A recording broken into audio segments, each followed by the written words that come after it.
بسم اللہ الرحمن الرحیم۔ السلام علیکم۔ حضرت علی مرتضیٰ رضی اللہ تعالیٰ عنہ کا نام و نسب، قبول اسلام، خاندان نبوت سے تعلق۔ آپ کا نام علی، کنیت ابو الحسن اور لقب مرتضیٰ تھا۔ آپ کے والد کا نام ابو طالب اور والدہ کا نام فاطمہ بنت اسد تھا۔ آپ رسول اکرم صلی اللہ علیہ وسلم کے چچا زاد بھائی تھے اور قریش کی شاخ بنو ہاشم سے تعلق رکھتے تھے۔ قبول اسلام۔ ابو طالب کی مالی حالت اچھی نہیں تھی، اس لیے رسول اکرم صلی اللہ علیہ وسلم نے چچا کا بوجھ ہلکا کرنے کے لیے حضرت علی رضی اللہ تعالیٰ عنہ کو ان کے بچپن ہی سے اپنی آغوش میں لے لیا تھا۔ اس لیے حضرت علی رضی اللہ تعالیٰ عنہ بچوں میں سے ایمان لانے والے پہلے فرد تھے۔ خاندان نبوت سے تعلق۔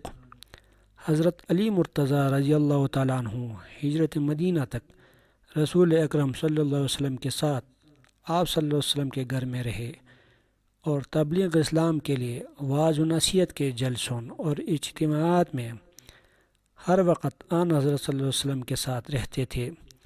ہجرت مدینہ کے بعد رسول اللہ صلی اللہ علیہ وسلم نے اپنے سب سے چھوٹی اور چہیتی صاحبزادی حضرت فاطمہ رضی اللہ تعالیٰ عنہ کا نکاح آپ سے کر کے آپ کو اپنی دامادی کا شرف بخشا۔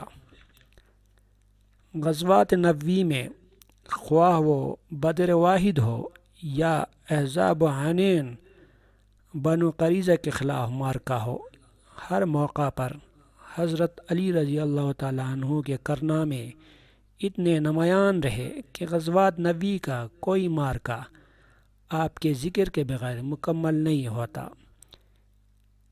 اس کے علاوہ آپ کی سرکردگی میں کئی مہمیں بھی بھیجی گئی۔ آن حضرت صلی اللہ علیہ وسلم کی آخری خدمت یعنی آپ صلی اللہ علیہ وسلم کے غسل اور تجہیز و تکفین کی سعادت بھی آپ رضی اللہ تعالیٰ عنہ کے حصے میں آئی۔ حضرت ابو بکر صدیق اور حضرت عمر رضی اللہ تعالیٰ عنہ کے دور میں آپ مجلس شورا کے رکن رہے، بالخصوص حضرت عمر فاروق رضی اللہ تعالیٰ عنہ نظام حکومت اور فقہ و اجتہاد کے مسائل میں سب سے زیادہ حضرت علی رضی اللہ تعالیٰ عنہ پر اعتماد کرتے تھے۔ تو ناظرین، مزید اچھی ویڈیوز کے لیے ہمارے ویڈیو کو لائک اور سبسکرائب کریں۔ شکریہ۔